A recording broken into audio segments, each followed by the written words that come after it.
Yes, sir. Yes, sir. How we doing on this Monday morning?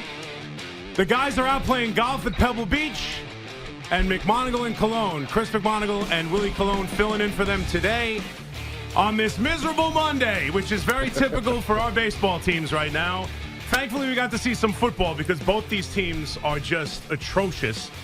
The Mets have lost 11 of 12, and 7 in a row, and the Yankees lose to the team they always lose to. An impossible Monday morning. Willie, thanks for joining me. How we doing? Man, thank you. I feel great. I hope you feel great, man. I don't. I honestly don't. I don't feel great. Nope. Opposite of great. So we're just gonna have a bluesy Monday. Yes. Oh, is that how we're feeling this morning? Yeah, absolutely. They gave us no choice, Willie. Yeah. They gave us no choice. I mean, it is even the one game. I mean, if you think about it, since August, we have seen like 2 wins between the two teams. It's 11 days into August. We have seen like 2 or 3 wins between the two teams combined. And even on the game Saturday that the Yankees win, they damn near blow a lead in a way you can't imagine. The easy double plays, we watched them kick the ball around, and the Mets in heartbreaking fashion, every which way. Walk-off wins, or walk-off losses, obviously, or, pitch clock violations turned into 2-run home runs. Easy plays by the pitcher lead to a disaster. Lindor, Max Fried, the whole bit. There is not a positive takeaway from our baseball teams in the entire month of August. And we're at the point now where the divisions are almost lost. Both teams are 6 games in the loss column back in the division. The Mets are a game and a half up out of a playoff spot, and the Yankees are a half a game up on the Cleveland Guardians, who last year no one wants to give them credit for beating. That's how terrible they are. Right. And they just traded away a bunch of people at the deadline. They're selling at the deadline, and they were 8-2 in their last 10, and they're about to overtake the Yankees in a playoff spot. It is a miserable Monday morning. I wish it was different. Yeah, in reference to the Mets, man, I thought if they was able to really get this series, at least 2 out of the 3, I thought it would have went a long way. The fact that they dropped the goose egg, and with the Braves coming up, you're like, man, this is no, of course, doom and gloom coming ahead. And that's what's funny about it too, because I, doing the show on Friday and even Saturday morning, like the idea of what could have been, because you're taking on the Mets going to Milwaukee against one of the best teams in baseball, the best team in baseball. They're the hottest team in baseball. Hottest team in baseball, and it's been like that for 2 months. They are not a fluke. This has been a good organization, ironically enough, built up by the man who currently leads the Mets, and David Stearns. It has been a really good baseball team now for 2 months. They've consistently put together scrappy, tough-nosed, like really good baseball. And to go in there, the team you beat in the playoffs last year, and try and wake up. And if you do take 2 out of 3, if you play well in Milwaukee, if you go take down the team that's the best in the National League, you start to feel better about yourself. And you get Kodai Senga throwing pretty good for the first 4 innings, and then it kind of implodes. He hung in there. But it implodes, and then to watch it happen, and for both of these teams, it just feels like, and this is what bad teams do, Willie, and you know. They find ways. You've been on a couple. Jet, You've been on a couple. This is what bad teams do. This is what Willie. bad You teams speak. do. Listen, this is what bad teams do. They are going to find a way to lose. They're going to make the misplay. They're going to make the bad pitch. They're going to have the bad at bat. The manager is going to do something just befuddlingly stupid. Some way, by hook or by crook, they are going to find a way to lose the game. Yeah, but I also think like this is, I don't know. I feel like they're trying everything. Right. I feel like at this point they've thrown everything against the wall and nothing has stuck. We talked a little bit off air how, with Nemo sitting in the 3 spot, he shouldn't be there. Yeah. But everybody's like, get him out of there. But at this point, it's like, what else? They're trying anything. Yeah. You know what I mean? And so when you sit there, when you look at this Mets team who, when you're as my cousin was saying, your bats aren't batting between Lonzo and Soto, obviously, and Marte had a fairly decent weekend. But overall, Lindor, man, he's been the big disappointment as well. So you sit back and you kind of scratch your head, man. These are the dog days, as they say. Yeah, no, and you mentioned Lindor, and for both these teams, we were talking about it off air. Like, you look at yesterday specifically, the whole series for the Mets, but specifically for the Yankees yesterday. They split the first 2 games, heartbreaking fashion. We'll get into Devin Williams and everything else that goes with what the Yankees are dealing with. But they lose that Friday night. I was in the building. It was a tough place to be in, especially with with an 8-year-old and a 6-year-old, with the way they scream at the Astros. You were there. I was there, and I was sitting next to 4 drunken 20-year-olds who didn't care what they were saying next to a bunch of kids. What do you say in that moment? Are you the dad that turns around? And... No, listen, I know I'm taking them to that position. Like, I knew it. As soon as I sat down, them in the zoo, so you're as soon as I sat down and I saw the 4 young kids sitting next to me, I'm like, this is going to be a problem. And Altuve was saying things. I was just like, I gave him a look every once in a while, and I would talk like, I tried to talk to my children loudly, like, don't pay attention to what they're saying. Like, I'm trying, without getting in their face and saying, please watch your mouth. Like, I kind of but you do have the right to be that dad and be like, hey, I got a 6 and an 8-year-old here. Yeah. You dropping F-bombs or whatever. Worse than that. Oh, man, calling Altuve every name under the sun. Names you have a right to be like, hey, guys, I know you want to have a good time, but let me preserve my kids' ears here. I was just in misery the entire game, so I'm trying just to get through the game. But so Devin Williams, everything. But yesterday specifically, the 2 stars of this team, right? Lindor is damn near named captain in midseason. Yeah, the guy carried them to the NLCS last year. Hit the meeting last year, putting him in the leadoff spot. Transformed that team from 11 games under 500 to the best team in baseball down the stretch, and then into the NLCS, including getting past the Milwaukee Brewers. And this year, he's killing them every which way. Defensively, that is a huge error he makes to not help Montas get out of that inning. I mean, he hasn't done a damn thing. He's swinging through high fastballs. He's been brutal. He has absolutely killed them. And then you look at this Yankee game. They split the first 2 games. They have a win that thankfully they were able to get by Grisham's home run. Yeah. Man, to watch them implode. Even in games they win, they make you mad. But they win that game on Saturday. They split it. And you're like, you know what? Going into the series, you're like, split the first 2 games. You got your ace Max Fried on the mound against Jason Alexander in the 3rd game of the series. Like, you're going to find a way to win that game. And Max Fried, and I know he was squeezed a little bit, and I understand Jason Dominguez. But him and Rendon all season been squeezed. Like, I thought the injury to Garrett Cole was everything, obviously, right? Killed him. And like now you're looking at these 2 guys, pretty much you're squeezing the life out of these guys just to kind of stay afloat, and it's not happening. Yeah. You know what I mean? When you watch Fried get knocked up yesterday, you're like saying to yourself, like, all right, man, where do we turn from here? It's just not good enough. And, what's funny is, like, as Lindor carried them last year, at the beginning of this year, Max Fried was the most important player by far. Because you said they lost Cole. You weren't sure who was going to step up. And he was one of the best pitchers in the game. He was up there for the Cy Young, All-Star, the whole bit.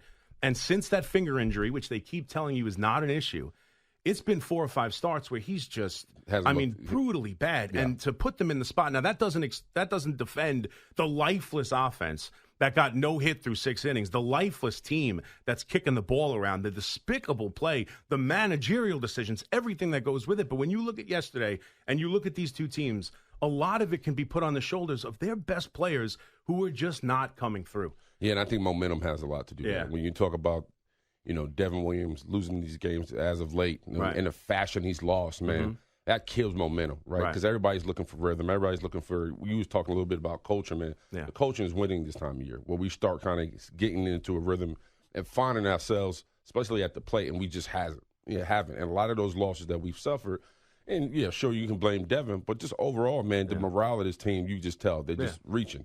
As a former player, what is it like when you're going through this? Like, how do you – because it's not just losing, right? It's also coming from a place where you're watching your divisional lead, your good start to the year, all the promise that you felt. I mean, signing Juan Soto, all the moves the Yankees made, getting out to a 5-6 game lead in the division, and just slowly – and every night you're losing in the most unbelievable fashion, whether it's Marte getting thrown out at the plate, whether it's the out taken away by a pitch clock violation leading to a 2-run home run, whether it's the Yankees and Devin Williams. When you're in that room and it just feels like everything you do, no matter what it is, you're going to find a way to lose. How do these players deal with it, and how do they start getting out of it? I mean, listen, you got to have a professional mindset. Not every game you walk into think you're going to lose, right? You want to expect the best to be in your favor.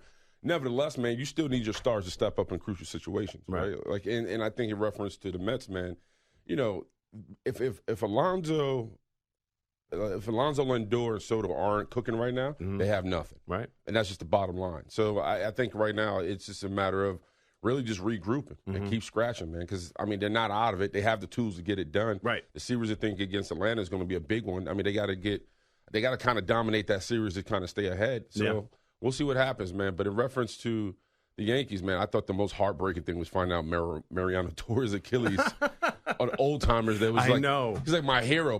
People forget how athletic Mariano is. For him to tear his Achilles, and also, by the way, we can't forget he tore his ACL batting practice. Yeah, remember that in Kansas City? Of course I remember it, yes. So That broke my heart. No, and it is. I want that. Maybe if there's an old timers Jet game, would you be fearful of playing? These guys don't want to get hurt. Jeter didn't show up. Mariano's tearing an Achilles. There's an old timer Jets game. The only place you'll catch me is at the hot dog station. Trust me, they won't. But yeah, I mean, to see that's how you know nothing is going right. That Mariano Rivera can't make it through. Yeah, I mean, it's just unbelievable. But I don't know. I know Derek Jew's at home like. Well, he sent a video that was very nice of him. Right. But yeah, I don't know how you continue to, like, you have to expect it at this point. Like, you as a player, I don't know how you don't go into this game and again losing faith. Well, this is why so many people were frustrated with. I know Boomer had that big rant where he kind of was, setting Soto on fire for smiling when he cracked off that win on Wednesday, this past Wednesday in the 9th.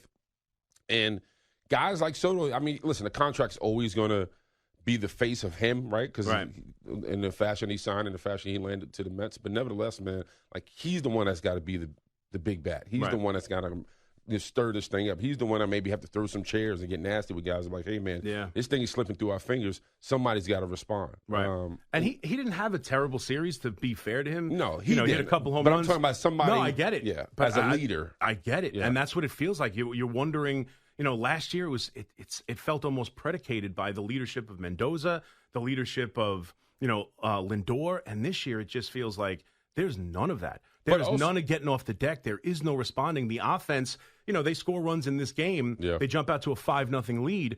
But this offense late has done absolutely nothing. I mean, this is the storyline of the team. They score a couple runs early, and then they go dormant the rest of the game, and their bullpen is, a talking point we haven't mentioned 12 minutes in, the starting rotation for the Mets. They never give them innings. And as much as the trade deadline helped when you bring in guys like Rogers and you bring in guys like Helsley, like, they just haven't been Rogers did. They haven't been able to get past 5. They haven't been able to get past 5 at all. And they just can't pitch into the 6th. How can you survive with that? They have an opener, and they still can't get past 5. Like, they brought in a reliever in Reed Garrett to start the game, and Montas still can't give them innings. He gives them 3 innings. You can't live like this. As much as we kill the offense, and rightfully so, I still think that's the Mets' biggest problem. I mean, there's a big Manaea, though. They're like, please. Doing everything he can. He's like, please. Yeah, brings out Manaea to start the 5th. I can't get up a hit. But the way he looked at Manaea, like, okay, just me and you talking. I know. Help me, please. Help us, please. And nothing came from it. And you can't. And listen, Helsley blows the lead late, and you're getting it from, like, Contreras, Collins with the walk-off home run, the 9-hitter coming through with big hits off the glove. Like, it's just, no matter what was going to happen in these games, they were going to find a way to lose, and you can feel that. Both teams, you can feel. I don't ever remember. And we're mad because we think they're good. Like, we're mad because we think they're better than this. And yet every day there is just something that happens where the minute it happens, the minute Senga drops that easy ground ball, it goes, you're going to lose the game. Well, I'm at the point as a Yankee fan when Devin Williams rolls out there. I'm just like, this is over. And I don't think I've had that feeling ever, to be honest. I don't think I've ever had a feeling when we bring out our closer, I'm just like, well, this is over. No. Your closer's job is to close the game. Like, that's why they call him the closer. That's why they call him the closer. Yeah. And that didn't happen. No, it hasn't happened. And the manager keeps going to him. And there are a couple of instances, even Mendoza, right? You could argue, bring in – I was listening to Evan Roberts. He does the Rico Bronya podcast, and I saw his tweets. He was clamoring for Diaz to come in and try and get 2 inning save. He hasn't pitched in a while. Or obviously they don't pinch run from Marte, right, and he gets thrown out at home plate when it's – I mean, he runs in the 20 – and I'm not too big into the numbers of analytics, but when I know I need that run to score if I want to win the game – and Marte runs in the 23rd percentile of Major League Baseball, and they have Taylor sitting on the bench who runs in the upper 80s, 90s. Now you're getting into crates. Well, I'm just saying, you have a fast guy on the bench, you have a slow guy at second base. Right. Maybe we should consider... Just a little swap. Right, just a little bit of a swap. Or how about Devin Williams, who cannot get an out? Why would you continue to bring him in the games? And worse than that, why do you allow him? Like, once you see... Because for me, with Devin Williams, you're hoping you come in... You're looking for strikeouts in some situations. He does still have that changeup if it's working. I hate going to him, but at least I can understand it on some level. But you see immediately, first pitch back to the backstop. Then even he gets lucky with the second out, is a ball off the wall.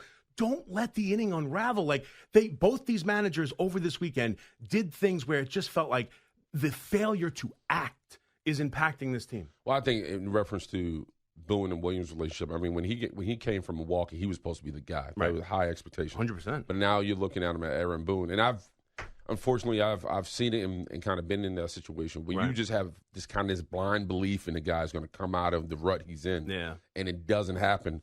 And it's coming at the cost of the team. Right. It's not just on Boone, but it's also on that guy. And when you see Devin Williams walk off that mound, man, he's depleted. Yeah. Like, I mean, there's nothing from a confidence standpoint, from a body language standpoint. Right. He's like, man, like he can't get out there. He can't wake up from this nightmare that he's living in. And does that impact the team when it's the same guy over and over again? When they keep because you become the target. Yeah. Like you become the guy. Like, hey, a lot of I think prior to last week, a lot of those games we were up. Yeah. And he just let it slip out of his hands. Yeah. And so you're sitting there. If you're in the locker room, like, dude, I know. We're trying to do our best here, but we need you to do better. Yeah. And unfortunately, that is on Boone, right? You got to make those decisions to 100%. Because the players can only play. It don't matter if it's good or bad. Yeah. No, and he is without question. Like, I don't know if I ever remember a Yankee season or a Mets season, for that matter, where you can point to one player who is almost specifically – now, they've played poorly outside of that. Don't get me wrong. Their defense is atrocious, and I don't even want to talk about Dominguez today. But him in left field it's a roller coaster, man. He had 2 balls yesterday that if Bellinger's in left field, they're in his back pocket. It's impossible to watch. It's so maddening and frustrating when you know nothing's going right and you need good defense. But like with Devin Williams, I can point to him, and closers blow games. That's part of it, right? So I always get mad when people go, "Oh, the closer blew 11 games. That's 11 wins." Well, not really, because any closer would blow some of those games. Correct. But Devin Williams, like 2 games with a 4-run lead, 2 games with a 3-run lead. What's gone on now? You can point to Devin Williams and literally say the Yankees would be a game out or tied for first place if this one player wasn't on the team. It's crazy. Even if this is a choppy series, you're still in good spirits about it. Right. But now we're looking at it like, man, this thing is unraveling, and we don't know how to put the brakes on it. No. And so we'll see. And not only that, like again with Houston, Altuve goes off. Like in the biggest of series, Judge is back for the series, right? And, we're not going to get too much on Judge. At least I'm not going to. He's coming back from the injury. But Max Fried can't come through. Judge can't come through. And the Houston Astros come into town, and Altuve's going crazy. Yeah. And they can't get Correa out. And it's the same thing. It's one of those things where it's an opportunity if you win, and it's a devastating, reaffirmment of the disaster when you lose. But that's why momentum's so important. If we somehow get out of this, I mean, obviously we got the 1 game Saturday, but if we were able to win yesterday 2 out of 3, now going into this Minnesota series, you're like, okay, right. Now things are starting to come around, even with the disaster Devin Williams is. You know what I mean? Because sometimes momentum, especially depending on winning, man, it's not just about the dub. It's about getting everybody in good spirits. Yep. And so. Well, listen, they still have a chance, right? As much as we'll kill them, and they deserve every bit of it, the season's not over. They both currently sit in playoff spots, a game and a half up over the Reds for the Mets, a half a game up over Cleveland. And like last week, a little bit different this way, these next series are big. The Yankees are playing a team they have owned historically for forever, my entire lifetime. They own the Minnesota Twins. And the Minnesota Twins just sold everybody at the deadline. There is no excuse not to welcome in the Minnesota Twins and absolutely pound them for 3 days. And although it'll feel somewhat empty, at least it'll get them in the right direction. This is a huge series for the Yankees.